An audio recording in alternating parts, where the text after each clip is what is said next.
started to wonder, and I wondered, which led me to wonder. I had to wonder. I started to wonder. I couldn't help but wonder. I couldn't help but wonder. I couldn't help but wonder. I couldn't help but wonder. I couldn't help but wonder. I couldn't help but wonder. I couldn't help but wonder. I couldn't help but wonder. I couldn't help but wonder. I couldn't help but wonder. I couldn't help but wonder. I couldn't help but wonder. I couldn't help but wonder. I couldn't help but wonder. I couldn't help but wonder. I couldn't help but wonder. I couldn't help but wonder. I couldn't help but wonder. I couldn't help but wonder. Welcome to City Girls Make Do, ladies and ladies. I'm your host, Alex, aka a wine spritzer. I'm your host, Stephanie, and I am so close to making partner at the firm. Oh, I'm Lola, and I still don't know what being a partner at a law firm means, and at this point, I'm too afraid to ask. So yeah, today we're joined by a friend of the show and friend of ours, Lola. Hey, y'all. Second time guest. Yeah. I'm so sorry, but I'm back. I'm so excited for you to be back. Me too. So today we're going to be talking about, God, what episode are we on? Episode 6? 8. 8? Fuck. Season 3, episode 8. Yes. Jesus Christ. Okay, season 3, episode 8, the big time. So in case you couldn't guess from the title, we will be getting to our favorite boyfriend. Who said favorite? Favorite ex-boyfriend, we should say. Not for long. He is an ex. Don't remind me. Yeah. Well, yeah, that the big boy is back, and I want to die. But so far it's like not that bad. Like I didn't want to kill that boyfriend this week, so I wanted to kill a different boyfriend this week. So Yeah. He's really not as threatening when you call him Big Boy. I like that. right, Mr. Big Boy. Oh, that makes him sound like good though. Makes it like no, I don't like that. That's true. Yeah, big boy season. Big boy season is good. Yeah, Mr. Big Boy season. Shall we jump in? Yeah, let's just do this. Okay, so we start with the Carrie voiceover as always, and she's saying that New York is a place where you can get anything at any time except dry cleaning. It's like 10 fucking p.m. when she tries to pick up her dry cleaning. Like, why would it be open at 10 p.m.? I just want to pull the room. Have you guys ever gotten anything dry cleaned? No. No.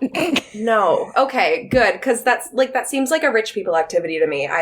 That tweet or something that it's just like it's fabric, put it in the washer, the metal sink. That's how it feels to me. Yeah, pretty much. I don't have anything that nice. My dad does get his suits dry cleaned, but that makes sense because he has a suit. I don't. Mm-hmm. Actually, I've destroyed a ton of things that I probably should have dry cleaned and instead put in the robot sink. But I don't care. I have too many errands already. Yeah, like I have a lot of blazers, but I put them all in the wash, so fuck that. Yeah. The main point of this is to talk about how Charlotte is not fucking Kyle MacLachlan. Which is fucking ridiculous. This is ridiculous. If I got my hands on him, we're fucking. As soon as he wants to.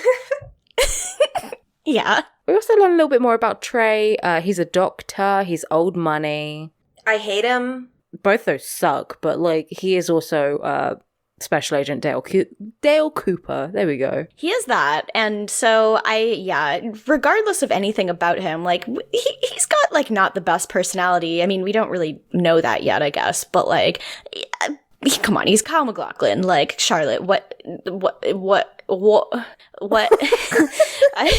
I'm just like, my brain doesn't compute this. She's just like, she wants it to be really special, so she's waiting as long as possible. Right, like she thinks he's the one, so she doesn't want to like ruin it by having sex with him. But I mean, if the sex is going to be bad, you want to know that sooner than later, Charlotte. Not to foreshadow. Oh, yeah. Yeah, that's a good point. Mm-hmm. So, yes, she tells Carrie this while they're getting their nails done. Apparently, they've also only been dating for like 2 weeks, and Charlotte is sure that he is the one. Last time I was on this podcast, I said I was a Charlotte, and, you know, the more I see of Charlotte, I take that back. I really regret saying that. Well, okay. So who do you identify with? I mean, I guess probably Miranda, but honestly, none of them. Miranda's just like the most normal one, but you all know that. That's true. Well, Josh said that he I was going to say he said he kinned Miranda. He didn't say that. Those aren't his words. I'm not going to put the word kin in his mouth, but he He said that he related to Miranda the most, too. So you're both Miranda. She's the most relatable, yeah. We're in a Miranda on Miranda relationship. I think that's definitely the way to be. MLM, Miranda loving Miranda. Yeah, that's kind of what the show should do, so. So then we move on, and then Carrie's in bed with Aiden, and this is so fucking disgusting. This is like, in Seven, this is like 2 Seven deaths combined. I haven't seen Seven. You need to elaborate. Okay, well, there's one where like a guy is basically like force-fed to death, and that's obviously gluttony, and then there's another where like, I think sloth, they're just like on loads of drugs in bed until they just roll away, and this is both of them.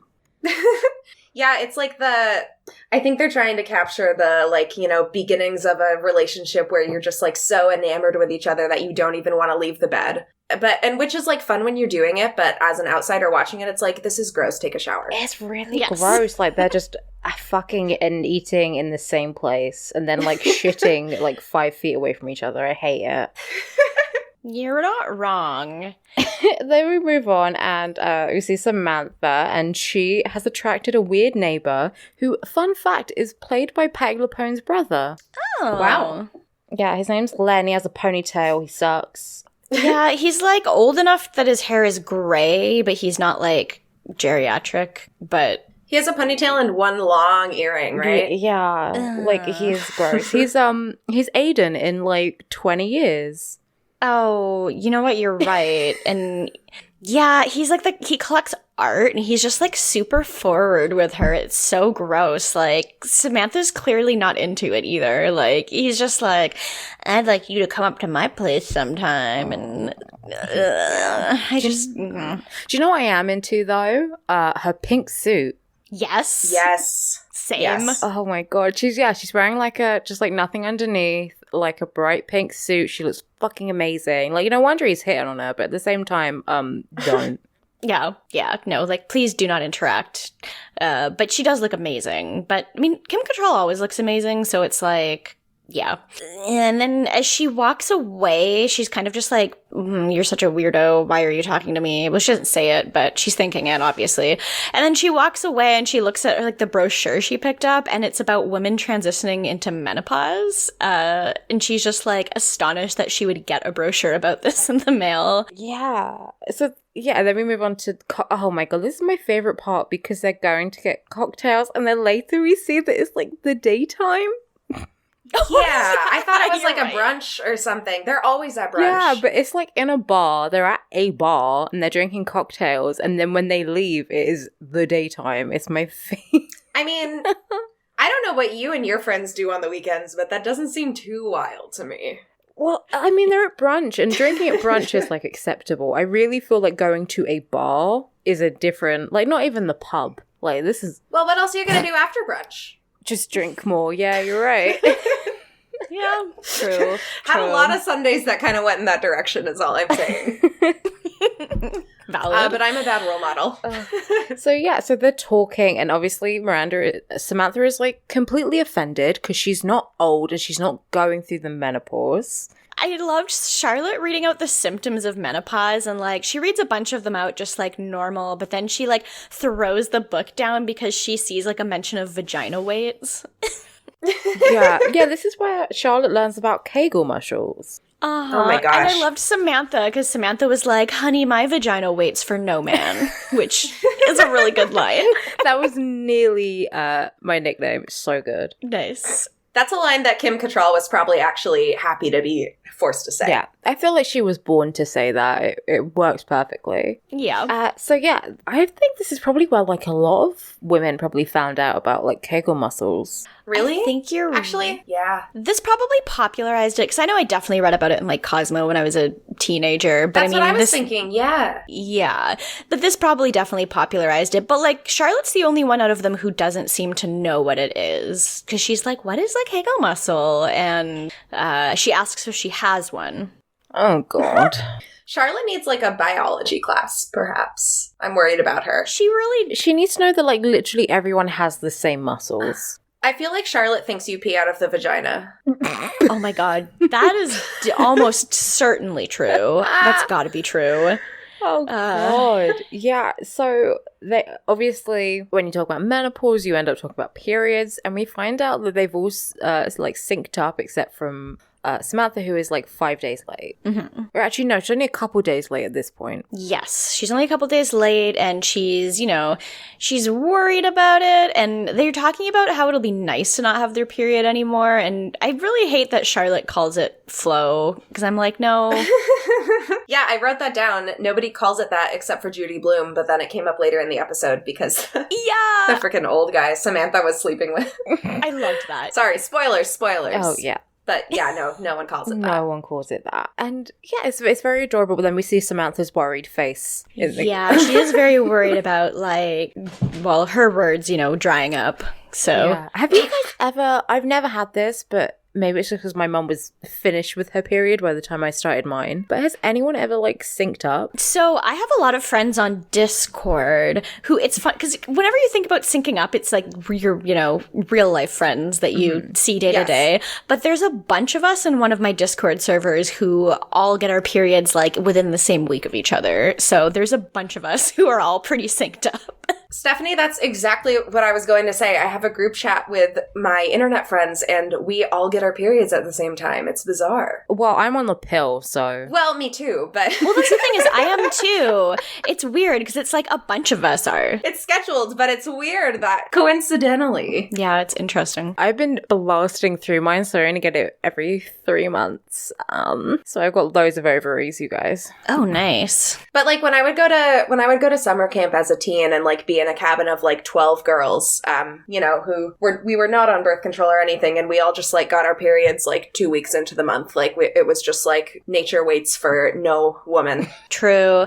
I think that it's really just a matter of nature being like, it's really cool when two people with vaginas are together, because if you both have a vagina and you're like dating each other, then like if you sync up, then you can like have sex at the same time if you care about that. Like if you care about not being on your period. You don't want 2 whole weeks out of the month that you are not mowing hay. Yeah, exactly. You want a rest period. Also, before some fucking loser writes in, I said ovaries and I meant eggs. I've got loads of eggs. You have powerful ovaries. Do you have critics? Do you have haters? I'm sure I have haters. Haters correcting you? Is this like Punch Up the Jam where they're always like, I can't say this, people will email me about it? That's you guys now. Please don't send me hate mail, but... Don't fact check us. No, don't fact check us. I'm sure there's a man listening to this who's just gagging to tell me about my own body. True. Do you think a lot of men listen to this? Well, we know of at least like 2. Not a lot, but a couple. Okay. Well, I hope they're both cool. Well, one of them's Josh, and I don't think he'll send you hate mail, but I don't know. I'll have a talk with him. That's He true. won't, because he knows I'll just rat. I'll just tell you, and then you'll be mean to him for me. Always. But moving on, yeah. So we see Carrie, and she still can't get her dry cleaning. At least this time she tried at like noon or 3 p.m. or something. Like it's actually daytime out this time. Yeah, just getting drunk in the daytime, as you do. Hey, like I said. To be fair, yeah, I did some day drinking the other day. It's fine. And then we moved to Miranda and Steve at Wagamama. I've just decided. That's... Oh my god, that's some forgotten UK lore that I haven't thought about in 3 years. I have heard they have Wagamama in the States now, but... Really? Yeah, I think because Lauren and Sam said they went there. I mean, it's good. I do like it. God, the screaming baby in that restaurant is just what happens to me. I feel like every single time I go out to dinner, like if there's a baby in there, I am 1 or 2 tables away from it, and it's always there. Yeah, Miranda's she's kind of annoyed because there's like a crying baby and they're just trying to enjoy their noodles, and she's like, okay, well, like, why is it suddenly appropriate to bring babies out for noodles? And Steve's just like, I like babies and I think we should have one, Miranda. And just If he called her Mwanda, I would Yeah. fucking stop doing the show. Oh, I was just gonna say, I support bringing your baby to Wagamama, but when, you know, like, that's fine. That's like a chill, casual, like, takeout-ish place. Yeah. But when you're in a real-ass restaurant and it's like 8 p.m., it's like, you should be asleep anyway. Go home. Yeah. I don't know. I haven't really come across many babies in restaurants. Maybe it's just not. I gotta move to London. Maybe it's just not that much of a thing here. Like, yeah, apart from like daytime casual places. And then you're like, well, this is baby space. It's fine. But I actually do live in a city where most people like settle down and have children by like age 23. So we do have a high concentration of screaming babies. yeah, That makes sense only then. rich people can afford to have babies here. So it makes sense. Oh, yeah. I did actually, speaking of, I did eat at a Japanese restaurant like on Saturday. And there were children behind me who were annoying, but no babies. Children can do that. Children are worse than Yeah. babies. Yes. Babies have like no Yes. self-control. You're like, you're a baby. This is how you communicate. Right. But like when you're a child Right. and you're like 10 and you can speak, calm down. And you choose to scream. I'm like, hey, Ugh. honey, if you can use your words, then use them. Yeah, it's If true. you can't, that's fine. And Steve just loves this baby, Yeah. though. He's just like, I love this. I want us to have a baby that can scream at innocent bystanders when we go out to eat. True. Yeah, I love the idea that he gets baby fever over like seeing a screaming baby, not even just like a cute serene baby. But he's also talking with his mouth open and he's like being a fucking idiot. He's like, it'll be fun, which is what no one's ever said about having a child. What men have said about having a child, and men exclusively. Because he doesn't have Yeah. to fucking carry it. And like, Yeah. Miranda is this like the breadwinner. She's the one with the job. She rightfully points out that like Steve's like, well, I'll look after the baby during the day. And she's like, yeah, I'm making the money that, you know, can pay for our apartment. I'm having the baby. And then when you're out working in the bar, I've got to look after the baby all night. And he's just like, ooh. Yeah, and then go back to work and work 14 hours a day because she's trying to make partner at her law firm. So it's like she's working so much, then she just works more at home and then just goes right back to work. And I'm like, yeah, you're not in a good place to have a baby. Plus, she brings up they've been living together for 2 months. 2 months. Steve just, oh, he's so dumb. Yeah, and he says they'd have a cute baby, which I think is questionable, but Yeah. Yeah. Yeah, Brady No, is weird I looking. don't think they'd combine real well. No, I mean, I don't think you can ever really tell because like even attractive people can have weird looking kids. yeah. Oh, that's true. That's the saddest thing. I used to babysit for like a cool, attractive couple, and they had really the ugliest babies, and it was like, hope you guys grew up all right. Usually like ugly babies. I'm so mean. No, but ugly babies can grow up to be like really attractive, like adult. Yeah, and beautiful babies can grow up to be ugly adults. Yeah, I was a rare case where I was a very cute baby, weird looking child, and now I'm back to being cute again. So Me too. Oh, Yeah, we all nice. have a bad teen phase. Yeah, I feel like that was kind of me too. I feel like, yeah, I don't know. I just really hate it when people say there's no such thing as an ugly baby. Because it's like, Oh, that's not true. all life is beautiful. And I'm like, I mean, you're right. But like, okay, objectively, if you say that every baby is beautiful, then are any of them beautiful? But also, there are some babies who just are not good to look at with your eyes. You hate to see it. there are like some ugly babies, but I'm really fascinated by the fact they're like ugly. I'm like, this is like, I sort of find them more interesting than just like a very cute baby. Yeah, that's true. Until babies are like 6 months to a year old, I think they mostly all look the same. Yeah, they all kind of look like aliens a little bit. And it's like, that's fine. Like, it doesn't matter. Yes. It doesn't matter. Like, it's not like the baby is like, you know, getting judged on their looks and gonna have hurt feelings about it. Like, but I've never seen an ugly cat, that's all I'm saying. That's true. yeah. So then, They should get a cat. well, I think she already is supposed to have a cat. That's the thing. We'll get into it. Why have I never seen this cat? I demand cat footage. We've seen it once. I think Steve made her get rid of it. Like, that feels like what he would do. I hate him even more now. Oh my god, okay. My dad made my mum get rid of her cat, and like, truly, I've never forgiven him. My parents had a cat when I was born that they had to get rid of. I feel like, okay, I know know that some people are allergic. If someone was like allergic to my cat, I would be like, okay, first of all, I take a pill every single day so that I don't get pregnant. Exactly. You can take an allergy pill every single day to live with my cat. So sacrifices, bitch. And also, you slowly get used to the cat that you live with. Yeah. I would know. Yeah, he was allergic, and also I was like a newborn baby, and he thought it was going to kill me. So that was his reasoning. It wasn't really that good. Normal. Yeah. No.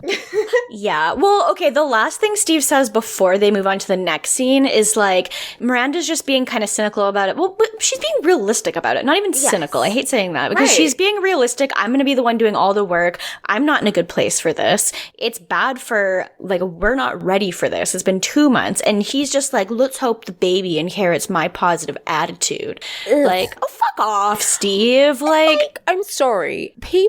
Men need to remember that babies aren't just like, oh, it's a baby and it's gonna stay a baby and just be cute. Like, no, bitch. This is a full-on, you having a child, you're giving birth to a human being who's going to stick around until, they're at least 18, and they're going to be in your life until you fucking die, if you do your job right. Mm-hmm. So, yeah. Like, it's not just a baby, it's a human, idiot. Yeah, he doesn't get that. He should just, like, babysit for a while or something, really fulfill that craving. If he's craving that baby mineral, there are other ways to get it. Oh my god. So yeah, moving on, Carrie's getting dressed up for the launch party. She's going to some launch party, some new magazine. That's why she needed the dress. She calls Aiden and she's like, oh, do you want to come to this party? And he's with Pete and he's dressed like a fucking Jim Morrison.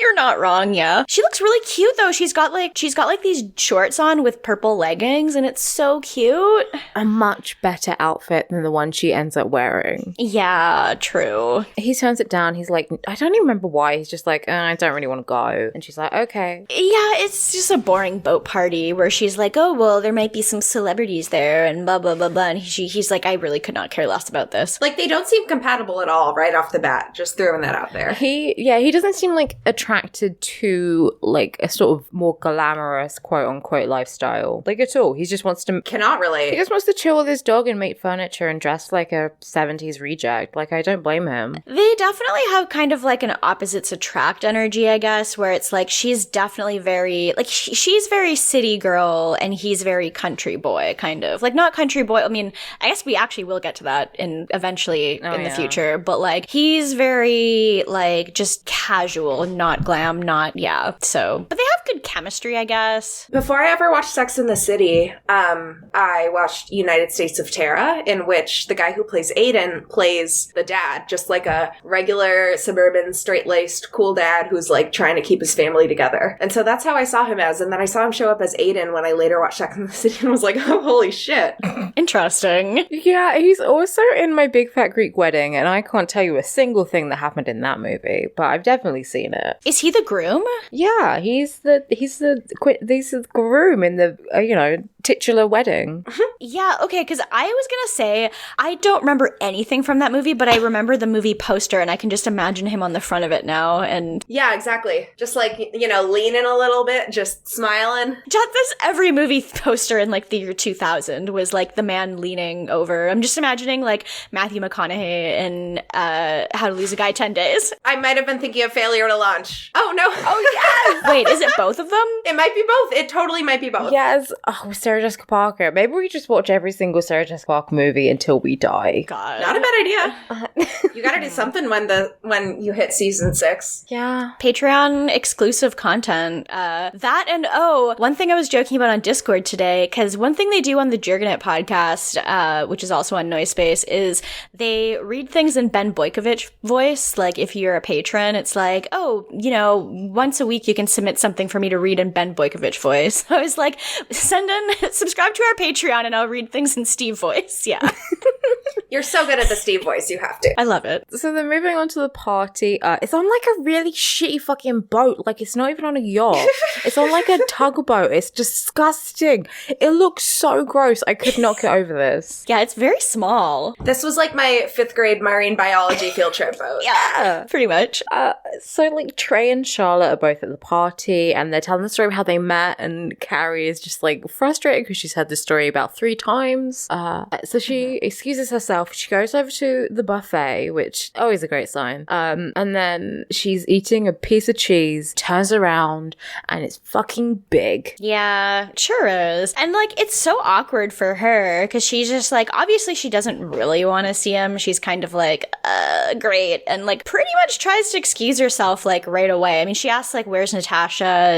And he gives her like a kiss on the cheek or something. It's very weird. I'm like, what are you doing? Yeah. Yeah, I thought I was a few episodes behind when I watched this, so I was like, oh, are they back together? And then he was talking about being with someone else, and I'm like, okay, well, neither of your significant others probably would have loved to see that interaction. But... Yeah, this is good. I mean, Carrie was clearly like resisting it. She was clearly like, yeah, this is not, I didn't ask for you to do this. Natasha's not there. Big says she missed the boat. Yeah, Carrie excuses herself. I can't remember her excuse, but then she just goes over and stands on the railing down the stairs. Like, she stands at the railing, not on the railing. And then Charlotte comes over to be like, Trey just gave me a watch and it's engraved and he says he's smitten, and the engraving says it's about time that I met you, which is like the corniest shit you could ever do. It's like a Cartier watch, so it probably costs a fucking fortune. And it's not even set. He couldn't even be bothered to set it. Fucking coward. Like, my dad gave me a watch for Christmas and even he said it, so... If I'm dating a super rich guy, like if I've just started dating somebody and he really wants to like show off how rich he is to me, literally just write me a check. True. I don't want to watch. I will not wear it. No. Well, it looked kind of ugly. Like, I didn't really get to see it up close, but it looked not that good. I don't really wear watches because I have tattoos on both my arms, and so if I wear watches, they go over my tattoos, which I don't really like the idea of something like constantly rubbing against it that's like tight to my skin. Mm-hmm. And I don't really like how they look either, so... I don't wear a watch because I have an iPhone and a computer and a microwave and a coffee maker, and I'm surrounded by the time at all times. It's true. I wear a watch. I'm sorry, I'm an outlier. But I wear a watch because, like, when I'm going to class, my school is really strict, and if I'm so much as like a minute late, they won't let you in. So I need to be on time. But I don't really... Set it 5 minutes ahead. I always need to... So I'm always getting there like half an hour early, and I'm constantly checking my watch and being panicked. Yeah. So yeah, so it's very great. It's why my hair's falling out probably. Anyway, maybe. I have so much hair that it doesn't really matter. Yeah, I lose so much hair too. It's probably not good. But Carrie's also like, what time does the boat dock? And Charlotte says, I don't know, maybe around like 10. And it's full on daylight out right now. It's, I don't know, maybe it's like 6 in the late spring. I don't know. Like, it doesn't look like it's that late. Like, the sun isn't even setting. I would have fucking just jumped off the boat. Swim to shore. Yeah, this is like I saw like a post from the hills today, and it's like, oh, Spencer and Heidi just left, and then Lauren saying, we're on a boat. It was like, oh, synchronicity. I love it. Oh, wow. But then, love it. Yeah, Charlotte walks away, and then Big comes back because he's a fucking creep. They have like a bit more of a conversation, basically just like kind of flirting with each other, but Big is doing a lot more of the legwork. Yeah, for once in his life, he's actually putting in, you know, like an effort and being like, you know, wanting to talk to her, I guess because she's no longer available and he probably hates his life right now. So he's just like, what was that back there? You just like ran away from me. And I don't know, he asked her if she's seeing anyone, which is kind of like, fuck off. Yeah. And like the fact, like, he's married, so him asking her this seems kind of like, eh. And she's like, oh yeah, he's perfect. And he calls her kid, which I'm like, I always think it's annoying when men call like women kid. Yeah.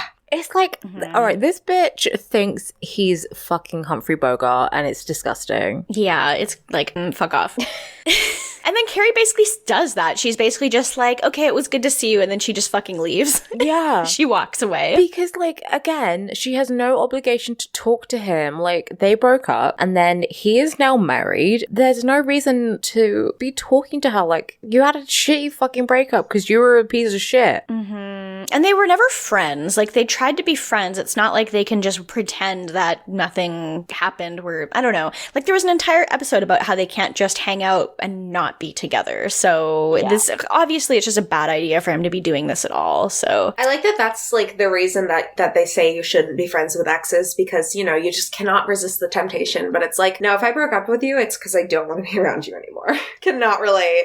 Exactly. It's like, I mean, I guess like if you were the one who was dumped, there's probably some like residual feelings for a while because you're like not the one who wanted to end it, unless it was like mutual, I guess. No, then I'm mad at you for dumping me and I don't want to be around you. Yeah, I don't know. It's just, it's a stupid situation. I don't know. And I think, like, okay, maybe if you were friends beforehand, that's something. But, like, no, they immediately started fucking. Like, this was a romantic relationship from the get-go. I don't really think it's gonna work. Yeah, they have nothing in common as people. Like, they're not gonna, like, hang out and play tennis together. Actually, if they hung out, that'd probably be what they did, knowing them. But Yeah, they have, like, chemistry and that's it. That's, like, the only thing that keeps them together. well, you're the one with a chemistry degree, but...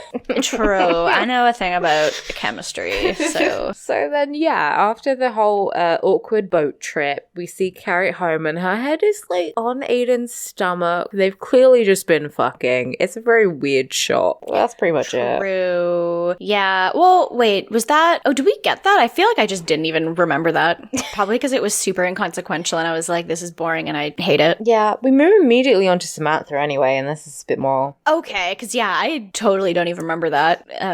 Yeah, so, because Samantha's now 5 days late. This is okay. Every, like, single show that's like, oh my god, you guys, I'm 2 days late. Like, yeah, that's normal.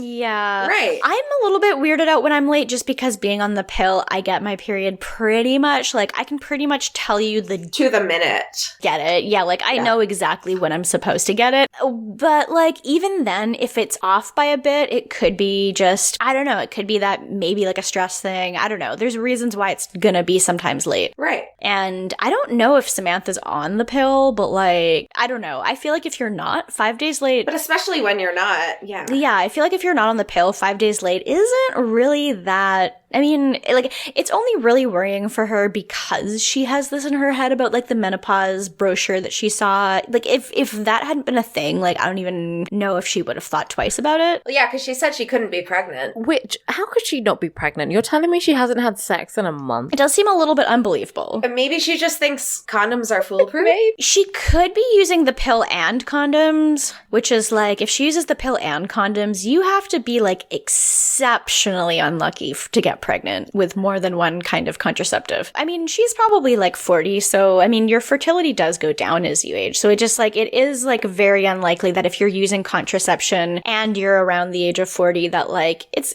gonna be, you're gonna have to, those odds are against you in terms of if you wanted to get pregnant. My mum had me at 40 because she was a dumb slut. Oh yeah. I mean, you absolutely can get pregnant at 40. It's just like, if you're using contraception, like it's gonna be less likely without contraception than if you were younger, probably, not necessarily always. It's very strange. I always find this like plot line whenever it's used to be really strange because I'm like, okay, either you're on the pill and you're very regular or you're not, and being like a week or two late is not a big deal. Really. Being like, yeah, and if you're not on the pill, then I would think that you're using some sort of other protection if you're not trying to get pregnant. Like, it's not something you'd really, I don't know her life. No, I don't want to make judgments. Yeah, no, it's always very confusing. I don't know what she's doing because we don't really know. I guess, I mean, she, as far as we know, she does use condoms at the very least. But I mean, obviously that's not foolproof. No. Then, yeah, we go to brunch, and by brunch, I mean we're just hanging out in the bathroom of some place, being a bit obnoxious. Yeah. Miranda is like, I mean, this is criminal. If you're on your period, you need to have, like, tampons with you, because it seems like they're all just bothering Carrie for hers. It's true, and this is back in the day when tampons were fucking huge. It's like she pulls a fucking, like, machine gun out of her purse, because they're so big. It's like, Jesus Christ, like, because, I mean, tampons are so discreet now, with, like, tiny little packaging and like, I don't know. It's very funny to see this huge tampon. And Charlotte says that her excuse for not carrying one is that she has like a tiny little Kate Spade purse and so it doesn't fit in her purse. And it's like, you're on your period. Why are you like, you just like, well, I'm just gonna like log it up with some toilet paper or something. Like, what is she planning on doing? No, like, I mean, I thought you were gonna say that she has, her excuse for not carrying one is that she has a tiny little vagina and doesn't even need it. well, no, that's what they say about Kate Spade. Well, yeah, she does say that. I think it was Miranda. She goes, well, Kate Spade must have a tiny vagina. Which is so funny because, like, even if you have a tiny vagina, you're still gonna bleed out of it. Like, I don't understand. You just put a Band-Aid on it. Kate Spade is a real person. Like, Yeah, and like I feel like it's weird because you might use, okay, so if you might use like a smaller tampon, but they're still the same like length, right? Because like it's like they all come in the same size package lengthwise, so it's just that they're wider. So like the length is what's gonna make it not fit in your purse, right? I think they're all just like joking because she doesn't make handbags big enough for tampons. I can't remember. But Unless they were, back in the day, the only tampons that small were like the OB tampons, which are frankly terrifying to me. And I hate the idea of them so much. what's an OB tampon? Like the ones without an applicator? Yeah, they have no applicator, and so you have to stick them in with your finger. Oh, I've used them. They're fine. I mean, I've used them. I just would personally rather not. Yeah, same. Like, I would rather use one with an applicator. But then it feels like wasteful. But then using a tampon feels wasteful. But then I can't be bothered to clean my cup. Listen. Modern day Sex in the City is Carrie Get Diva Cup. Carrie Get Diva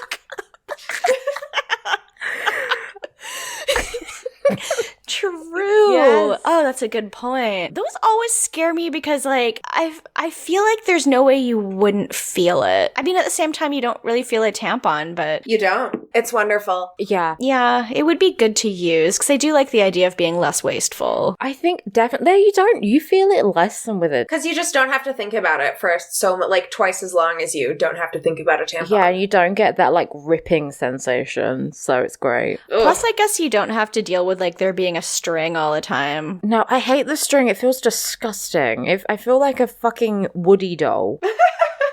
I just really hate it because sometimes you have to go to the bathroom again before you're ready to change it, and then you're like, great, I guess I'm just gonna piss on this string. Like, sorry to be. I know, or just like hold it. I mean, you can do that, but it's like I don't want to. No. And that also is what baffles me about people who think that you pee out of your vagina is like, well, how do you pee with a tampon in that? I mean, I guess I know a lot of people use pads. I haven't thought that since I was about like 8. And then I realized that like I can know. just, oh my God, I have one of those. I can just figure this out by myself. And then I realized that I don't pee out the same hole. Yeah. Proud of you. Thank you. So yeah, they're all there, and Miranda says this thing because Charlotte's going on about Trey and like perfect he is and everything, and Miranda just says that men are like caps, and when they're ready to settle down, they put their light on, and the next person that gets in is the one they're gonna marry, and it's like kind of a horrible thing to say to your friend. Yeah, like I get that you're supposed to be the cynical one, but also like this is just, I don't know.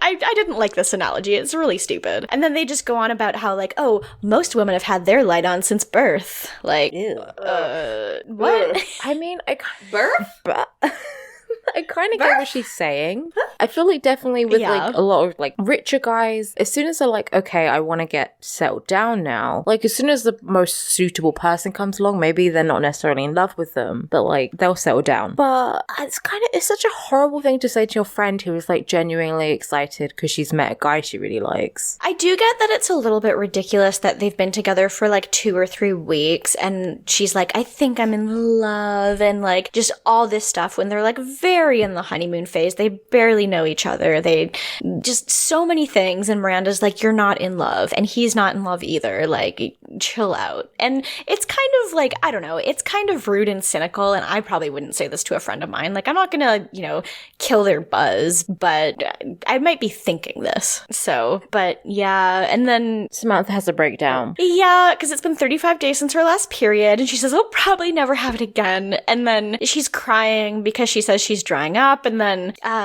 Carrie tries to reassure her, but then Samantha, I loved this part where she puts her arms around, all 3 girls, and she's like, ladies, what I'm about to tell you might come as a shock, but I'm a little older than you. Yeah, and they all just look confused as you would. 'Cause it's kind of obvious, but bless her. It's like they know, but yeah, it's very funny. I love Samantha. She knows they know. I do too. Yeah, I still don't understand how she's 100% sure she's not pregnant. But anyway, that is again. Maybe she knew when she ovulated because she Maybe she gets ovulation pain and she knows. maybe she can tell when she's ovulating, and she knew that she didn't have sex within that time window, and so she's like, it's not possible scientifically.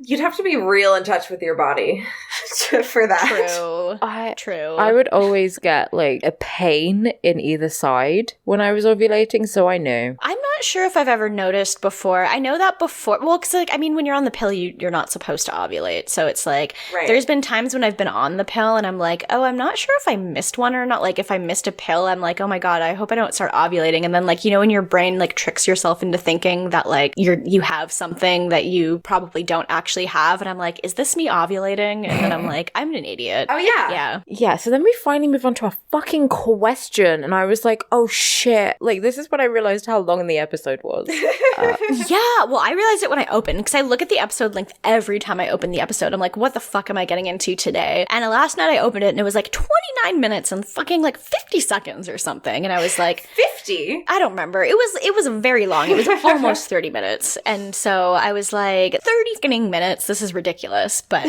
yeah.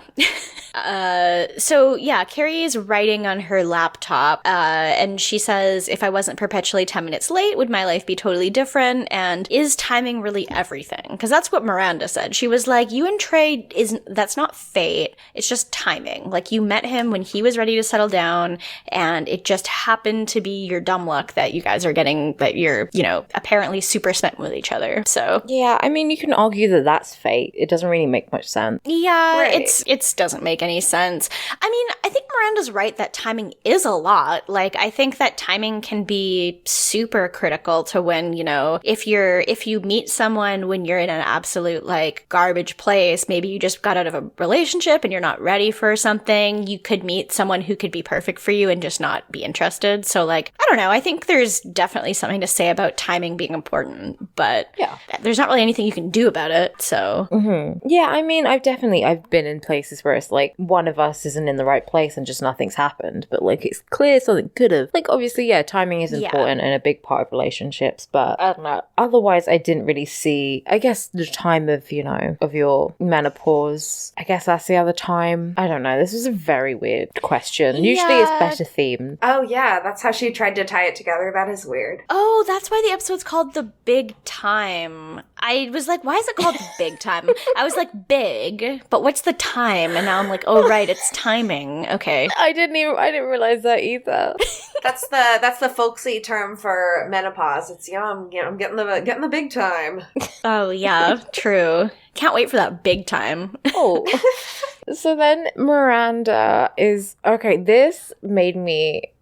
red, mad, nude, online. Okay, so she's trying to work, right? And then fucking Steve is shoving probably like children's cereal into his mouth. It's not muesli, is it? So he's like shoving cereal into his mouth, watching Scooby-Doo, which again, love Scooby-Doo. Maybe don't watch it while your partner is trying to do their very serious job. And he's like, just laughing obnoxiously. And Miranda is like, can you turn it down? And he does. Oh my, this is okay. Have you ever asked someone to turn something down and they turn it down like one? Yes. I feel like I have the opposite problem. I feel like I always ask people to turn things up because I'm deaf, and they turn it up like one notch. And I'm like, bitch, I can't hear shit. I don't want to ask you again to turn it up. But I also don't want to ask you to put closed captioning on because everyone in the world is a little bitch about closed captions. And they're like, I don't like it. It says Jack. I watch everything with captions. I have very strong hearing. Like, I'm the one asking people to turn stuff down, and I love to read the words. Yeah. Oh my god, you two are like ideal.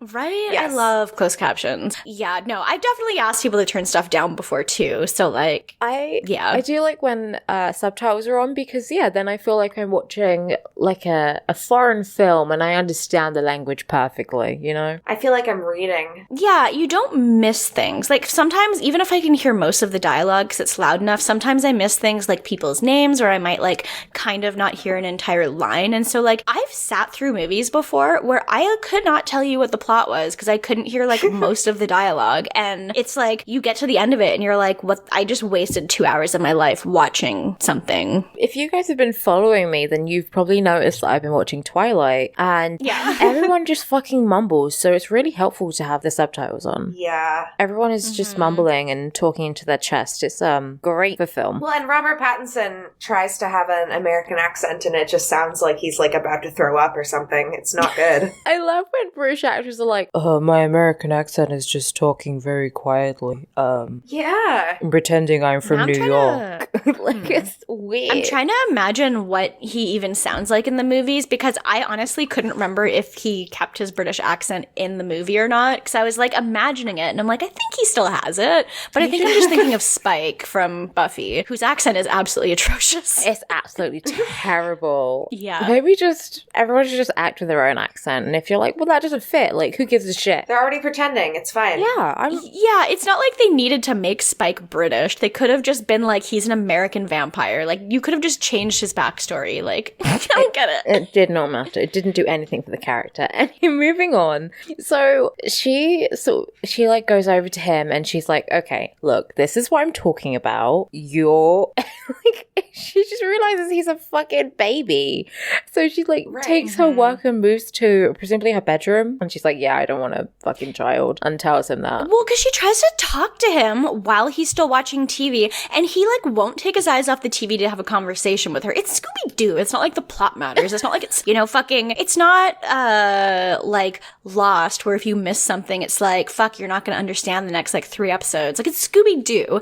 He won't stop watching. He keeps laughing. It's not even the Scooby-Doo movies. Like, you know what's going to happen because the plot for the Scooby-Doo TV show just happens time and time again. It's going to be some motherfucker in a mask. Yeah, it's the same thing every time. And he's just like not even looking at her. She's like, can you please look at me? And he just kind of is like a little fucking baby about it. And then she like storms off to her room and she's just like, and by the way, can you like turn off the lights and like put a coaster under your drink? And I do love that she has to treat him like an actual child, and he doesn't even care about like her being mad until she starts saying stuff like, don't be a fucking baby and make sure that you like turn the light out. Yeah, I don't get it. Yeah. It's so childish. And why would you date somebody that you have to nag? Like, what's fun about that? Just don't. You're just not compatible. It's like, I get that sometimes people also have like, you might not want to get something done, but it's like, that's like kind of their problem. But when it's something where you're in the same space, it's like, right. You shouldn't have to tell someone, like, you shouldn't have to feel like a nag in a relationship. So no, because it's his house too. Like, he moved in. He moved into the apartment that she paid the deposit for and probably pays most of the rent for. Like, so he should be even more respectful of it. Yeah, and to be honest, I mean, no one wants to feel like the nag. Like, it's horrible when you have to be like the mom or whatever, because you're meant to be partners, you're meant to be equals. Yeah, exactly. It's kind of bullshit, especially when you're a woman and it's like you already feel like just the slightest bit of having to tell someone off, you just feel like you're such a bitch, because like that's just how you feel when you're a woman and you tell someone to do something. Like, it just sucks to feel like you're doing that all the time. And I already am a bitch, so it comes off even worse. Same. True. Yeah, I'm constantly worried like every day that someone's gonna be like, can you stop being such a bitch all the time? And I'm like, but at the same time, I won't stop. So it's not on purpose. Oh, it's hard work. So yeah, and then we move to the image you put into the Discord, the lesbians. Yes, I put this on Twitter. So if you follow us on Twitter at City Girls Make Do, you'll see the picture, Harold, they're lesbians, of Miranda and Carrie's amazing outfits, and they're walking arm in arm. It's amazing. I loved this. We have a power suit and we have a power flower. It's very like femme butch realness. I love it. It very is. And her suit is just kind of like baggy. Like, it doesn't even look that fitted. Like, it's very like, I love it. And yeah, they're arm in arm. Yeah, it's like she's just wearing like a man's suit. Yes, it's amazing. And it's like Miranda is David Byrne big suit, pretty much.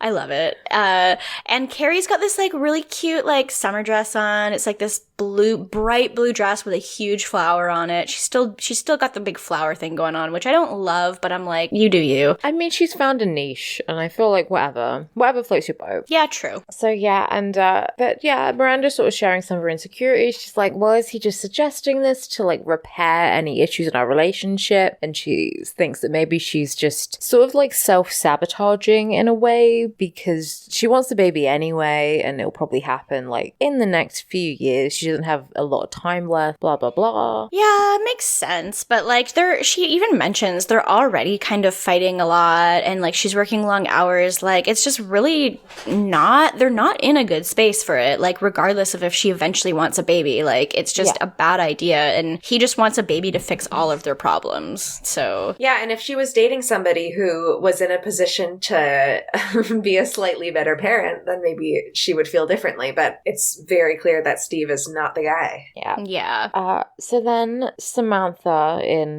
she's in a very bad state. She's accepted a date with her creepy neighbor Len just because, like, she's feeling self-conscious about being late for a period and getting older. And she's clearly fucking wasted on this date.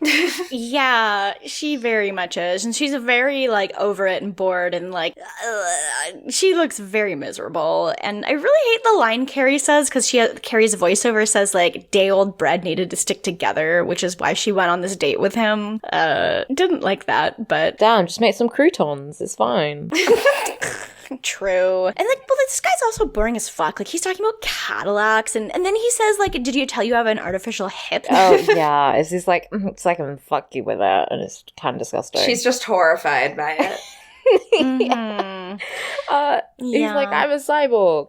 And then, so then, like, Samantha has agreed to have sex with him just to get him to shut up. And she's just lying there with him on top of her, and she's completely stoic. It's very uncomfortable. Yeah, she looks super desolate, like, just very, okay, I'm accepting this. And I didn't like to watch it. No. Yeah. I don't like it. She's just sad. It's very sad. It's like, if this was framed slightly differently, this is like an Oscar nominated drama of just like, oh god, this poor woman. About like their terrible marriage and everything. Yeah, this is horrible. But he's like, either you're a virgin or Aunt Flo came to town.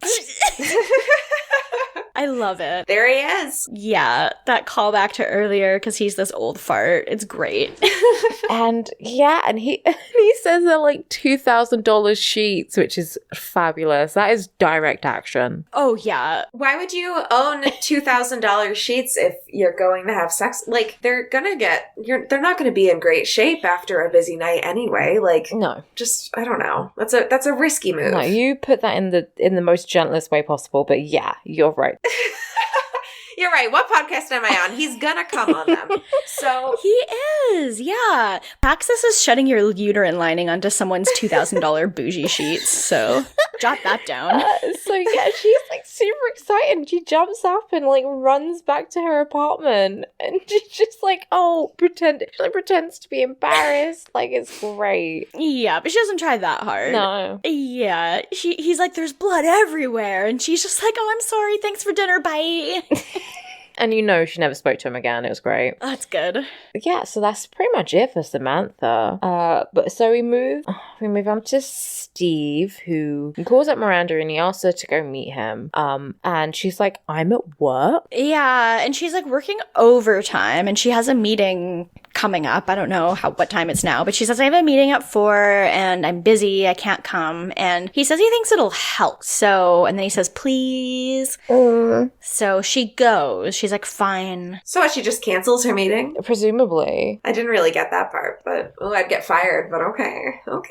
Yeah. So she goes to meet him, and it's at a fucking pet shop, and he basically like corners her in, and Carrie says this, but he corners her into adopting a puppy. Yeah. Which you can't just do. That's not cool. Yeah, and she's had no desire ever. She's never once talked about dogs before.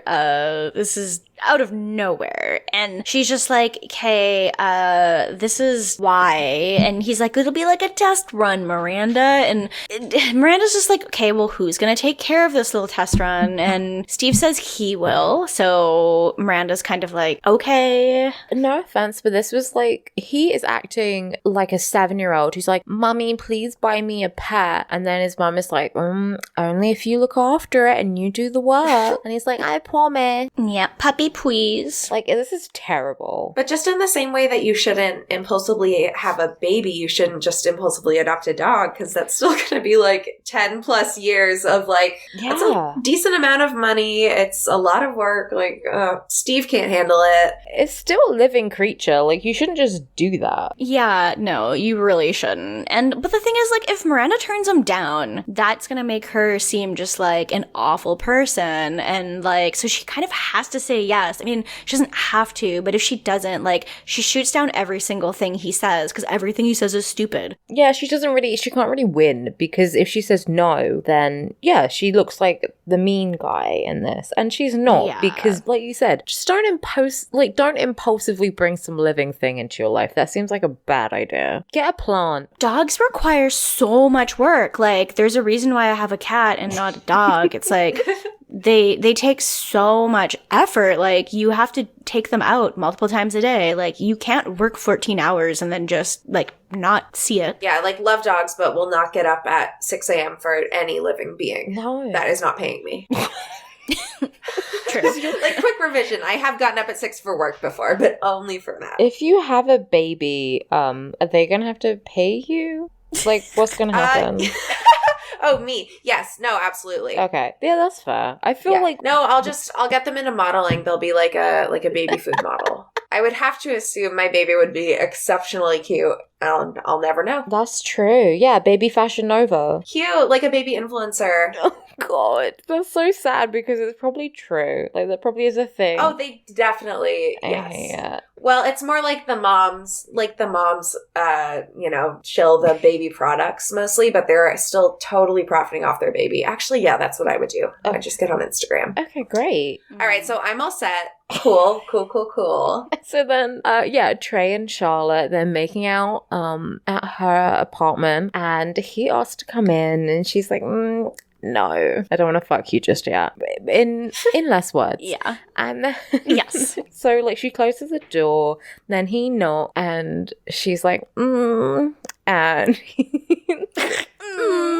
yeah, she makes a face, and then he says, oh, I don't want to come in. I just want to tell you that I love you. And then he gets a hand job. Yep, he got it. That's how you do it, folks. That's the recipe. If you want a hand job, just tell your girlfriend that you love her. And only a hand job. Yeah. She is more. Not even a blowjob. Like, come on, Charlotte. Well, we already know Charlotte doesn't do that. Oh, yeah. Because she doesn't like to do a blowjob. I forgot. But she'll do a hand job, so... A hand job somehow feels less dignified. Oh, yeah. Yeah, I don't know. Yeah.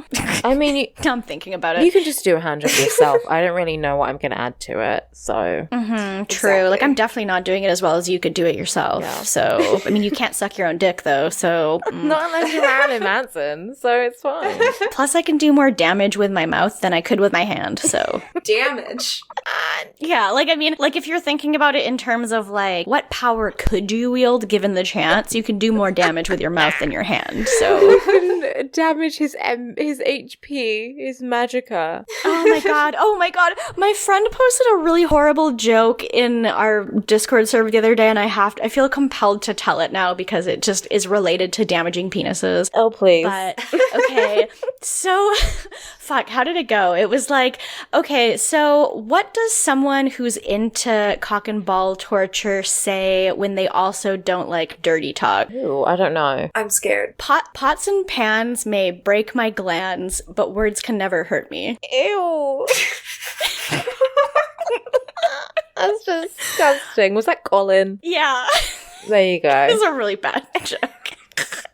I need to counter that with the good tweet of Alex Leaf Crunch, who said April showers may bring flowers, but words will never hurt me. Oh, I love that. Alex is amazing. And I liked it. Thank you, Alex. That is wholesome. Yeah. I love her. Okay, so moving on from whatever that was. So back. Sorry. No, I've said worse. So, back in Miranda's, the puppy won't shut the fuck up. It's also in like a box next to Miranda's side of the bed, which doesn't seem right. Well, Steve said he was going to be the one who took care of it. Yeah. Why? I don't understand. Yeah, Miranda's like, what the fuck? And they get into this huge fight, which Miranda is in the right. She says that this isn't going to work, and by that she means the relationship. Yeah, because he's doing fuck all. He said he was gonna do all the work. He's dead asleep while she's like wide awake as this puppy is whining and whining and whining, and she's just like, I'm tired of being the mom, and this is not a rough patch. Like, we're like this all the time. We're always miserable. Like why am I always having to be your mom instead of your equal, basically? Yeah. And yeah, go off, Miranda, because fuck you, Steve. T. Yeah, that's valid. Yeah. Wig, T, icon. Yeah. He's just like, he just calls her out. Like, he's just like, what, you're just gonna give up on us? Like, you're just not even putting any effort in. And she's just like, do you think I want to be miserable with you? Like, I want to make this work, but it's impossible because you're a fucking impossible baby. Shut the fuck up, you little ass. He fucking sucks. Like, I can't. Yeah. Yeah, he goes and he sleeps. It seems like, yeah, he goes to sleep on the couch or whatever, and they've broken up. Yeah. I don't know if he like straight up just left, because he doesn't have a place anymore because he moved in. So, but that's, I just fucking, like I said to you earlier, it's just like, he can't even wipe his ass, so why would he want to wipe a baby's ass? So, Exactly. Honestly. So then He just went to sleep underneath the bar. yep.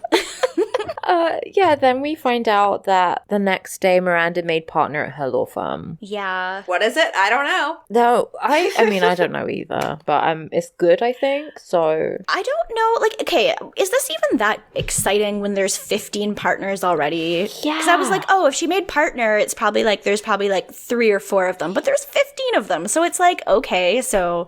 Is that like a business partner? Like, does that mean she has like stock in the company now, or? Oh, that makes sense. Maybe. I was thinking like in like Mad Men when Yeah. it's like, oh, they're gonna make me partner. So it's like, I don't know. I was like, are they gonna put her name in the company or something? Like Sterling, Cooper, Draper, Hobbs. And if there's 15, that's I guess it's just like blah, blah, blah and partners. Yeah, probably. Anyway, so yeah, that's Miranda. And then finally we get Carrie. Oh boy. Okay, so Carrie and Aiden are going into her apartment, and then he's like, oh, you haven't got any coffee filters, I'll go down to the bodega and get some. And she's like, dope. And then she checks her voicemail, and it's big, and she's like, oh fuck, and she doesn't want to listen to it, so she pauses it. And then there's a knock at the door, and she's like, haha, Aiden, my boyfriend. That was quick. She opens it, and it's big, like coked up out of his fucking gourd. Yeah, he looks like he's about to have a stroke. Like, yeah. Like sweating, and he's like, hi Carrie. That is Yeah. cocaine. He has like Joker disturbed written on his forehead, and he's just like, I'm fucked up, Carrie. I'm fucked up. Oh my god. And he's just, It's just Jared Leto. This is an official request. If you know how to do Photoshop, please do Big and Carrie as the Joker and Harley Quinn. oh my Oh my god. god. If it was the year 20, like what year did Suicide Squad come out? Like 2016 or 17 or whatever. If it was like that year, they would absolutely do that as their Halloween costume. Oh my god. Yeah. Without a doubt. Oh my god, yeah, I'd she love would it. like dye her hair like the ends of it. I want to scream. I wonder if anyone's ever done fan art of that. Oh my god, I hate it, but you're so right. Like, he is the Joker and she is his Harley Quinn. Like, Yep, and they're just so dysfunctional. And she'd have a shirt that says like Big's little girl or whatever. And Oh. yeah. yeah, she does dress like very fun. I'm hers, he's mine. I'm him's shirt with the arrows, you know? I Yeah. hate it. Anyway, I'm just having a breakdown. So yeah, so he is like, he's clearly intoxicated by some of that, and he actually does say, "I'm fucked up, Carrie." And he says to her, like, I just miss you.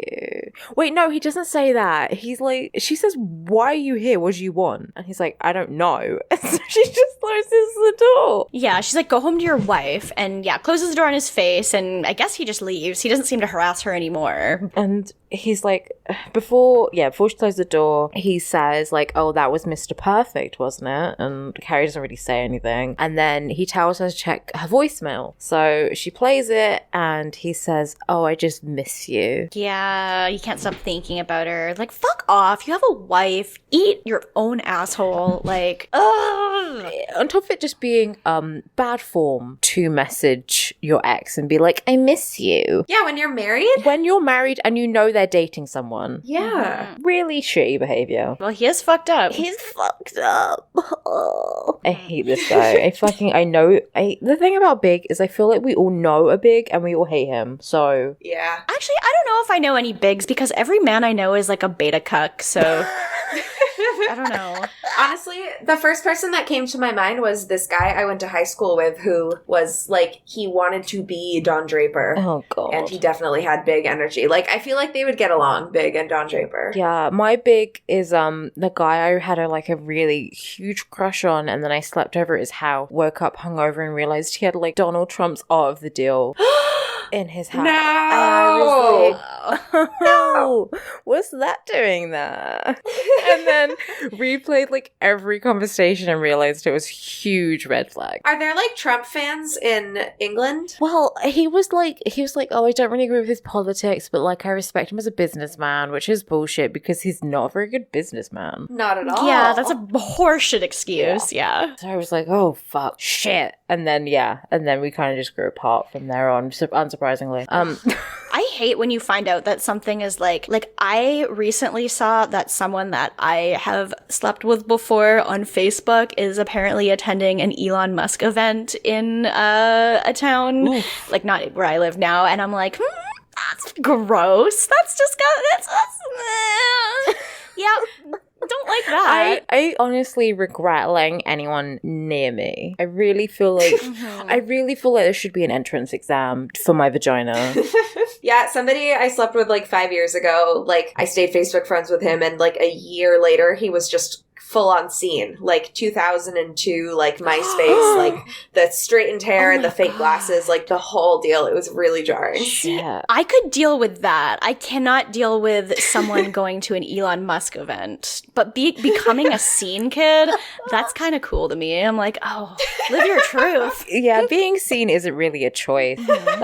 He's born that way. Yeah. He was just like cosplaying as a regular person when I met him. Yeah, he was cosplaying as a normie and now he's his true self. So good for him, really. Anyway. Shout out. Yeah, so then pretty much the end of the episode is like Carrie looking off into the distance as she does, and she's like, oh, you know, Aiden wasn't back yet and Big was here and everything's confusing. What? Whoa. Yeah, like it's not really that confusing, Carrie. You're just dumb. So yeah. But I understand. I mean, listen, if your ex comes and they're like, haha, I miss you, just as you've moved on, then yeah, that's different. yeah, true. That's episode. Rankings? D minus. Is that your AV club?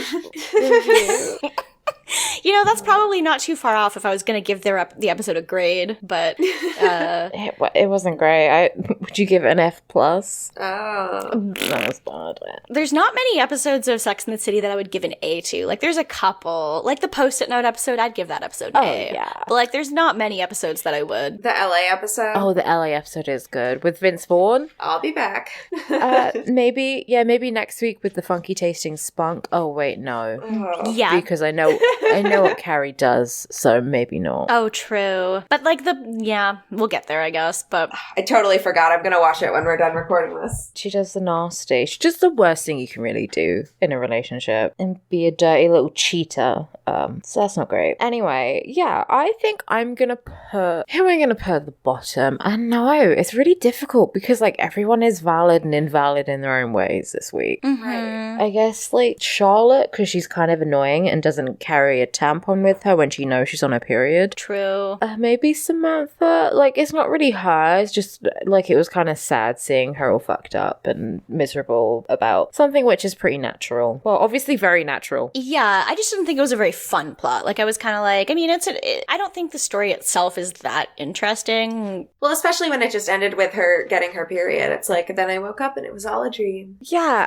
but yeah, because, like, it is the topic of, like, well, you know, women are kind of cast aside once they're deemed as unfuckable, and them not being fertile anymore can be a cause of that. But, like, it doesn't really get into that. It's just like, oh, I'm sad, and it's not fun. I need fun. It would maybe be and I feel like it would maybe be an interesting plot if she was reconciling with the fact that she actually was hitting menopause and being like, oh, this is how my life is kind of different now, and it's different but fine. Yeah. Like, if that was the story, I'd be like, that's kind of interesting. But when it just ends with like, oh, I got my period, it's like, okay, so nothing happened. Menopause doesn't just, like, stop one day. Like, that's not... Yeah. Suddenly true. you just don't get your period ever again. Yeah, it's like a gradual thing. It doesn't just stop. But yeah. So she could still be going through menopause. Yeah, one of the signs is irregular periods. So there you go. See? Follow up on this plot. I think it does come back. No, please don't. Please don't. I don't care. Because, yeah, she's like, well, not in the show. She's like 40 now, but yeah, times do change. I have no concept of anyone's age. Everybody is either like 25 or like 45. Maybe some people are 35. No one in between. And then I'm gonna put Miranda and then Carrie. This is a rare Carrie tops. I don't think she's too bad. Yeah, no. Yeah, I do love to see her kind of kick Big to the curb and be like, fuck off, like closing the door in his face and not wanting to hear his stuff. Like, I mean, it is everything she wanted to hear like a year ago. So, like, the fact that she is closing the door on his face and, well, at this point, not taking the bait for it is impressive. So, not impressive. It's just, it's good to see her, based on her past behavior, shutting it down. Yes. So. Yeah. So that's me. You gals got anything to say? Mine's the same as yours, but swap Miranda and Carrie, I think, because I was very happy to see Steve get also kicked to the curb. Mm-hmm. And I just feel like, I don't know, I feel like Miranda was just so in the right about everything, and she wasn't even being that cynical about it. She was just being realistic. No. Like, they weren't ready for it. And Steve doesn't even seem to, like, respect the fact that she's working that much all the time and has, like, nothing to say about it. Like, if she says, I'm not ready for it, it's not his place to start pushing harder and harder, like, I want this, so we have to want this. Like, it's just bullshit, so... Especially when you're not even the one carrying a fucking life in your stomach for a goddamn 10 months. It's horseshit. So I was happy to see Miranda finally reach that breaking point. It's not like she was, like, happy to do it. Like, she was like, I don't want to have to break up with you, but, like, obviously this isn't gonna work, so she made the good decision. So I'm gonna put her as the top, then Carrie, then Samantha, then Charlotte. Yeah, I agree with that. Miranda could have not moved in with Steve in the first place, but we're only talking about this episode, so... Okay, so should we move on to questions? Oh my god, I forgot we had those. Yeah, we've got a few, but we can power through. Some of them are pretty fast. Yeah. So, if you want to send us in questions, then you can send them to citigirlsmakedo.tumblr.com/ask. If you want to send them anywhere else, you can send them to us on Twitter at citigirlsmakedo, and then at Gmail at citigirlsmakedo. That's it. Yep. Okay, so these questions are all from Tumblr. Our first one comes from Tumblr user Dr. Activisionary, who asks, I don't know if I sent in this question or not, but since the name of the podcast is named City Girls Make Do, based on that one image, I had an idea. Sex in the City, but in a small rural town. What kind of jobs do you think the girls would have, and what kind of subjects would the show focus episodes on? This is a really good question. Corn dildo. How many jobs are there in a rural town? I mean, farmer. Do you think any of them would be anywhere near a fucking farm? Well, I mean, the thing is, this is presuming their lives are like alternate universe. This is Sex in the City AU, where they were born there. So they're probably super used to being on farms. So they're probably like city girls. Yeah, right. Like, I would never live in a city because I'm going to be stubborn about this. But what I was talking to boyfriend of the show, Matt, about this the other day when we got the question. And we were talking about it kind of like, what if Sex in the City was Letterkenny? And he was saying, I bet that Samantha Samantha would be like the bartender who just like hits on everyone who comes in. Like there's bars in rural areas, so I think she could be like the bartender who just like hits on every patron who comes in. But the other girls, yeah, the jobs you can have, because you can. I think Charlotte would work with horses. She would be like Yes. like a farrier. Is that it? A farrier? Like the people who do horseshoes. Okay. I don't know who you are talking to. I'm not a horse person. But I feel like, yeah, she'd be a breeder or something. Like she would be the horse bitch. Yeah. She would. And then Carrie would write for the local newspaper, I suppose, and just do like small town kind of Yeah. journalism. It would be even worse because she already writes about like in New York. She like doesn't call people by name usually who she's dating, but like it's still one of those things where it's like you're talking about people publicly. So like in a small rural town, like there's just Everyone is gonna know. everyone's gonna know who you're talking about. Oh my god, Miranda would be the rural juror. Because she's a lawyer, so That's perfect. You know those like southern lawyers in their white suits, like that's her. She's just always in a white suit drinking a what's the drink I like? Arnold Palmer? A mint julep, I was gonna say. Oh, yeah. oh my god. I love how I said, what's the drink I like, as if you guys are me. And yeah, I guess like the episodes would just center around, I don't know, they would like, that's the thing is they would know everyone, because that's the thing about small towns. So you can't just have like anonymous sex. I guess episodes would be like, what happens when you run into your ex and your ex and your other ex and your ex? Yeah, it could be kind of like Twin Peaks, because like in Twin Peaks, everyone is sleeping with everyone and people are cheating on each other with each other. And it's a small town, but it's like there's still a lot of like intrigue and stuff going, like just drama. And so it could be some kind of like that maybe, but more farmy maybe. Yeah, I think so. Anything else? I can't think of anything else. Sounds right to me. I don't like small towns. They creep me out. Yeah, we're city schlickers. Yeah. I like anonymity. City girls make do. Yes. Thank you, Dr. A. So next question is from frequent question asker, dear friend of the show, PR the Disaster, who asks, hey gal, what is the wildest thing to ever happen to you in a cab? Which pet do you think is the most compatible with each girl? And are you fans of ship trips? Which I know that they're Brazilian. Not to dox you. Brazil is a pretty large country. I don't think they'll find you. But so this probably is just a translation error. But I do love the phrase ship trips because it sounds like really fun. Love it. I did when we got the question. I messaged Alex and I was like, Alex, do you know if this means like a cruise or is this something that has to do with like ship? So we decided it's probably a cruise. So I love this. I really love the phrase ship trip. Me too. Like the party Carrie went to. So yeah, let's start with the first one. Wildest thing to happen in a cab? Do you guys have anything? I don't really. I don't really. I've only taken a cab like once in my life. What you could count an Uber, I think, if you take Ubers. Yeah. Yeah, I guess nothing that wild has happened in those either. They've just taken me in the wrong direction a lot of the time. I've just been drunk or like awkwardly trying to, talk to them so I get a good rating. Like nothing really wild. I think my stepdad's thrown up in a cab before and then had to pay like a $75 fee or something like that. Yeah, that's happened to a couple of friends of mine. I've never done that. I've only thrown up on the bus before, never in a cab, so. Oh yeah, I'm a working class girl. If I throw up on public transport. Yeah, and I mean, I've thrown up on the bus more than once, so like I know what I'm talking about. Not to be that bitch, but You're the expert. Yeah. Oh, yeah, man once gave me a handkerchief because I would vomit all down my face from just throwing up. And I was like, this is the nicest man who's ever existed. That was fun. I guess if you include okay, so this wasn't a cab, but one time my mom picked me up. I went to my cousin's 19th birthday party, which was not party, but he went out for his 19th birthday downtown in my hometown. And so I got super shit-faced and I got so drunk that my mom picked me up and then I rolled the window down and I threw up out the window of the car and it went all along the side of the car. And then I ended up throwing up in the car a little bit too. It was a very, very bad night. But I did that after my sister's birthday and at the same time, my mum picked me up, I was throwing up outside the side of the car, and I'll plug this later, I was crying about Palestine. Wow. This is very on brand for me. I was like really upset. I was like, here I am drinking and there are like children dying, and she just thought it was hilarious. So there you go. Oh, I'm glad she thought it was hilarious. that is very on brand for you. Well, she thought it was hilarious that like that's what I cared about when I just threw up on the side of a fucking car. Like, True. and I'm like, listen, mother, I have a big heart. I have a lot of empathy. The world is in chaos.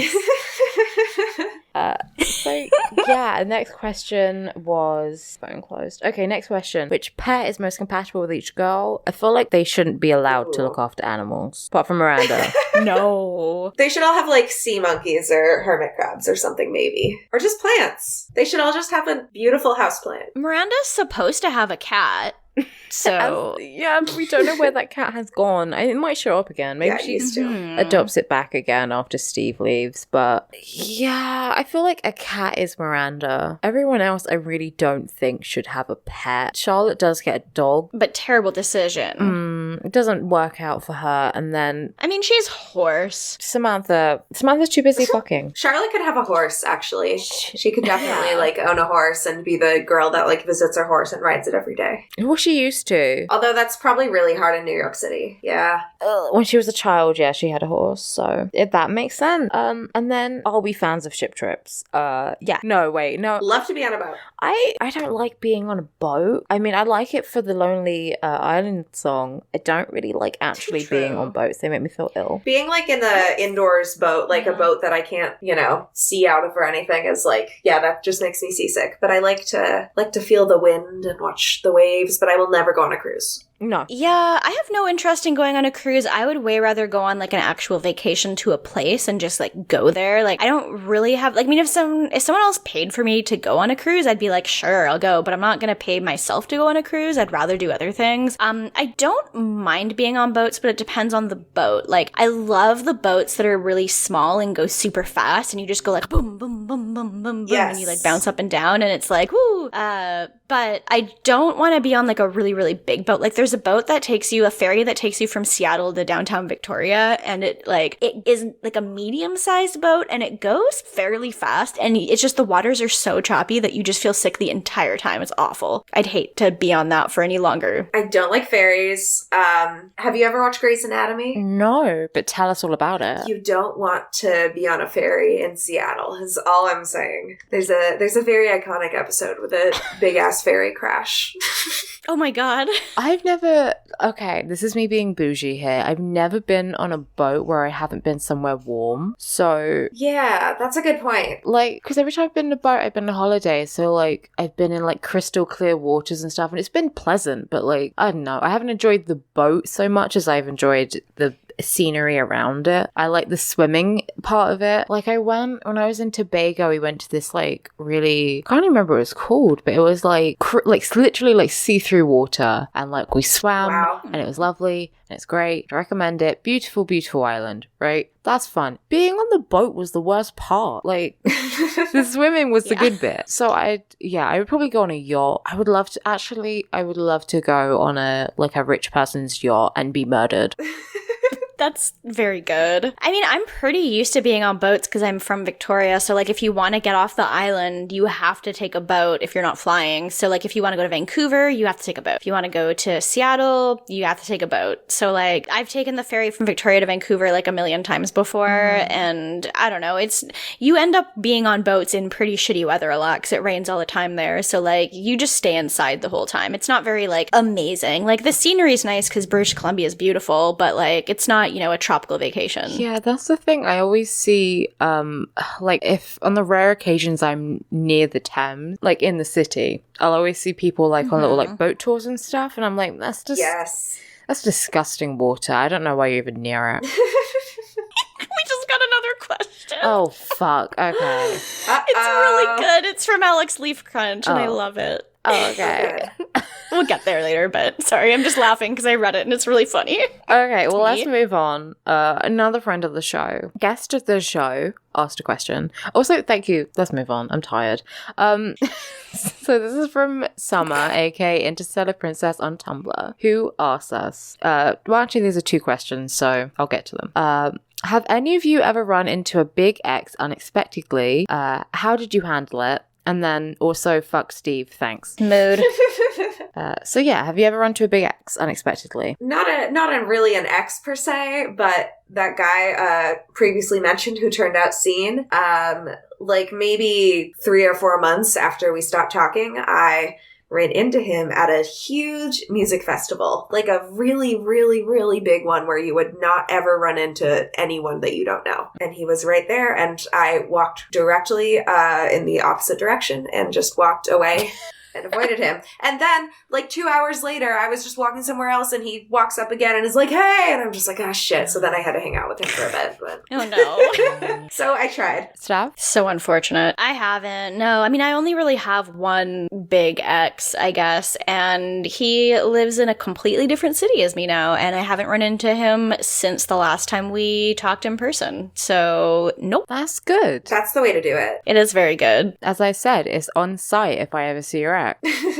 Yeah. Mm-hmm. I haven't really got any like big exes. Yeah, I remember I did see an ex on like OkCupid, and that was funny and awkward. So I did what I always do and immediately questioned them about it. Oh yeah, I'm not very good at like avoiding stuff. It depends what like mood I have on. I'm either like, let's confront this, or I'm like, let's never speak about this again. And I was just in a confrontational mood. No, the Trump guy I mentioned earlier, yeah, he sometimes likes my Instagram posts, and I'm like, don't do that. But as long as I'm making him mad, that fuels me. That's I good. hope you are. I sure am. So thanks. Next question is from Tumby's magnificent sap caddy, who asked, just because I saw someone in HKIP chat say Steve is an alternate universe Ben. How do I say this, Steph? Ben Boykovich. Is it really Boykovich? That sounds like a fake name. No. His real name is Ben Boykovich, but Boykovich is just, yeah. Okay, Steve is an alternate universe Ben Boykovich. How would each of the girls respond to being told, "You're my whore," in a romantic context? I feel like Charlotte's response was covered last week, so you can skip her if you want. Wait, sorry, Stephanie, does Ben say that to somebody? Yes. On the show, Secret Life. Oh no. So this is related to Secret Life of the American Teenager. This came up because, like sister show of the Noise Space, Jurgenet, is about Secret Life of the American Teenager. Yeah, so there is a time where Amy and Ben are talking, and I can't remember what the context is, but I think Amy says something about being a whore, probably because she like got pregnant because she had sex once or something, and Ben's response isn't, "Yo, you're not a whore." He says, "You're my whore, Amy." You're my whore. Well, Ben Boykovich voice, "You're my whore, Amy Jorgen." So yes, that's what the context is. Yeah. So, I mean, I feel like Charlotte's wasn't really romantically, but yeah, she would be disgusted if someone said that to her. Maybe the only one who would be like kind of chill, well, not even chill, but just wouldn't be immediately disgusted would be Samantha. And even then, I'd feel like anything out of sex, she wouldn't like to be called a whore. Yeah. And even then, I don't feel like she'd want to be called it during sex. She'd just be like, "Oh, okay."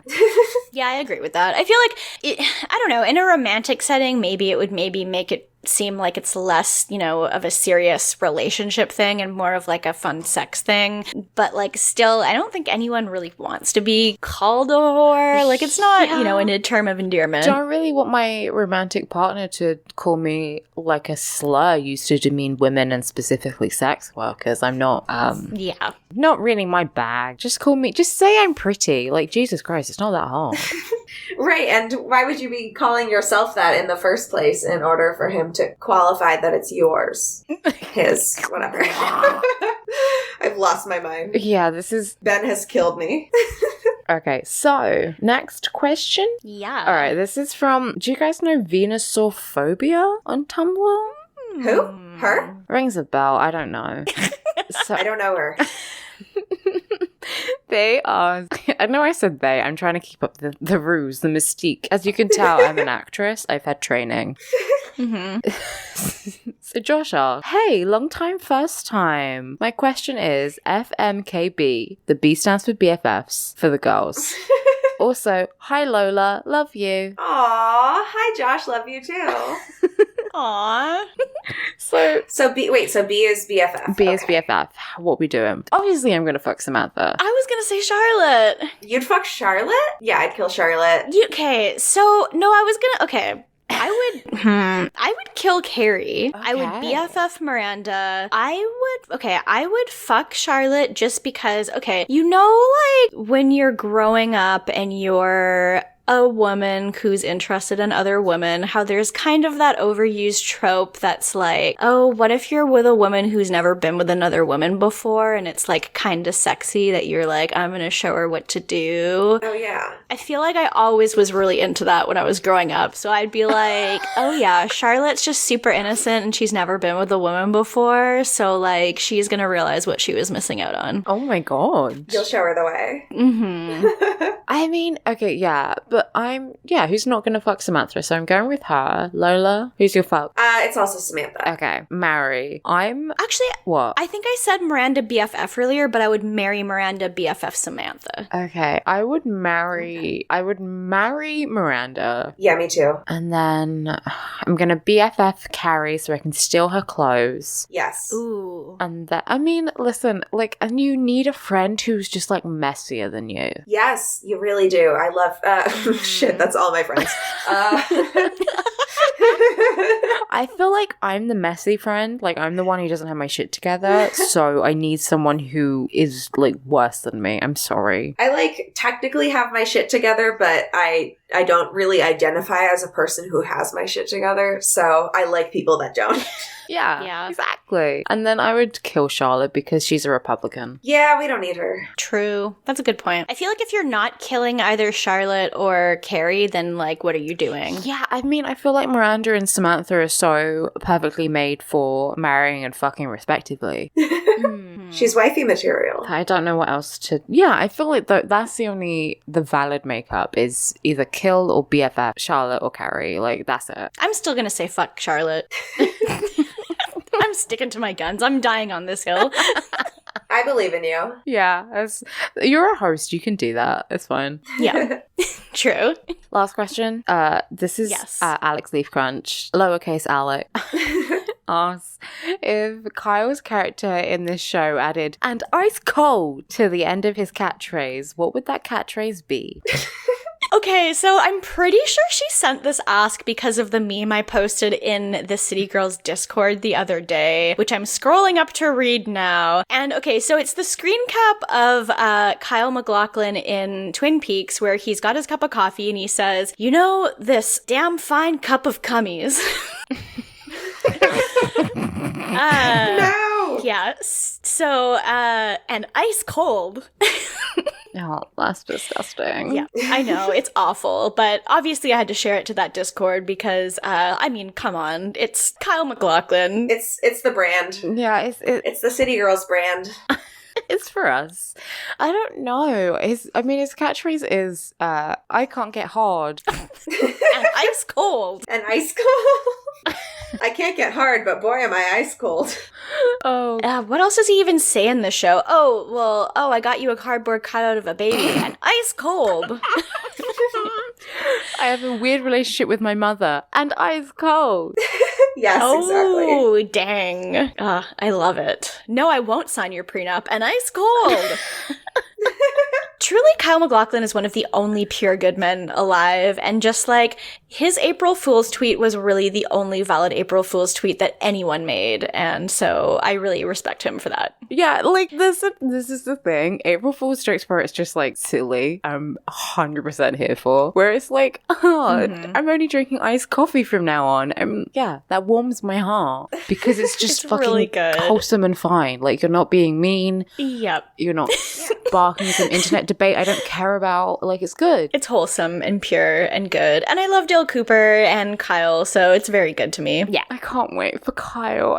I'm so, like, that's really the thing pulling me through is like, okay, Big is coming back, but Kyle's gonna be here. And I know it's gonna get fucking crazy. He's in full force.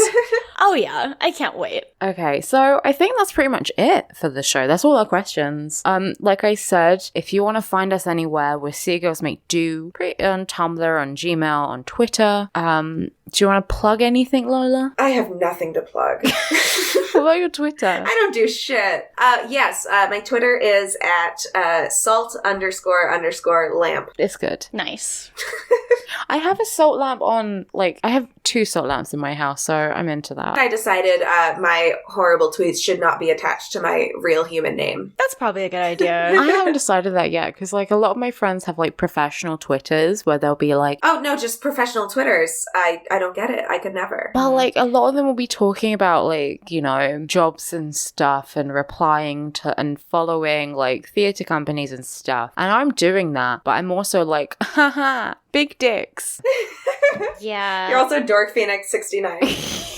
Yeah. Yeah, my last name is not on my Tumblr, or sorry, my last name is not on my Twitter, because I am the only Stephanie Ruff as far as I know. So, like, I don't think that anyone, like, if I put my name on there, it's gonna come up if people Google it. Yeah. So, yeah, not going on there. I tweet too much cursed stuff. I luckily have quite a generic name. There's already an Alex Charles and she's Swedish, so she don't look like me at all. But yeah, like Lola had said, I'm DorkPhoenix69 on Tumblr, and oh my god, Stephanie, On Twitter. Stephanie, you go first. You always go first. I'm Age of Oddish on Twitter, and I'm Windfall Island on Tumblr. Yeah. Okay. As Lola said, I'm DorkPhoenix69 on Twitter, and then on Tumblr, I'm just DorkPhoenix. No numbers, no nothing. Just the OG, baby. OG Dork Phoenix. I did a smart this week, so if you check out episode 60 of Henry Kissinger's book I'm Going to Die, then right at the top, I do an interview with a legend, with N from Legit Tate Updates, and it was really fun. And I think you guys should listen to it. I'm very proud. I had a great time doing it. It's really good. It's a really good interview. Yeah, and if you're looking for it and you're like, Harry Kissinger, Pokemon, what? Then I retweeted it to the City Girls Twitter account. So if you follow us there, you can find a link there. It's very recent. So. And if you follow us on Noisepace, then Ishkabujita is on Noisepace as well. And it also has boyfriend of the show Matt and guest of the show Sarah on the main episode. So it's good to check out. It does. There's a couple new podcasts now too, which is cool because there's like Roy has a new podcast about something I'm not sure what it is. What is it? Podcasting is not allowed in the cloud recesses, I think. I can't remember. There's also a new podcast up about, it's called like the Ask Box, and it's about Tumblr. It's about like Tumblr circa the age of it being a disaster, I think. And it sounds interesting to me. I have to listen to that. Yeah, I'm excited to check it out. There's one episode now, so you can't fall behind. So yeah, definitely check out all our friends on Noisepace. And I guess, yeah, since we mentioned it, slope. What about them? I still want to call it slope shaming because that's funnier. I know. The thing about slope shaming is that like the abbreviation for Secret Life of the American Teenager wouldn't even really spell sloat, so you have to like it's easier to say, but like it has another T in there somewhere. Yeah. If you take out the thes, it's fine. That's what it is. That's fine. And so that's our brother show, and then our sister show is My Pod Cabbages. Yeah, I'm caught up on it, and it's so good. Alex Leaf Crunch, who sent us a question, was on like the tea episode recently, and it was amazing. It was so funny. So I love Pod Cabbages. So yeah, lots of good things to entertain you. Thanks for listening to our show though, and that's it. We'll see you next week, and we got another guest next week, baby. So look out for that. Oh. Triple guest. Boom, boom, boom. Triple whammy. That's a hat trick, baby. Mm-hmm. So, all right. Bye. Bye. Bye. Mohe every day.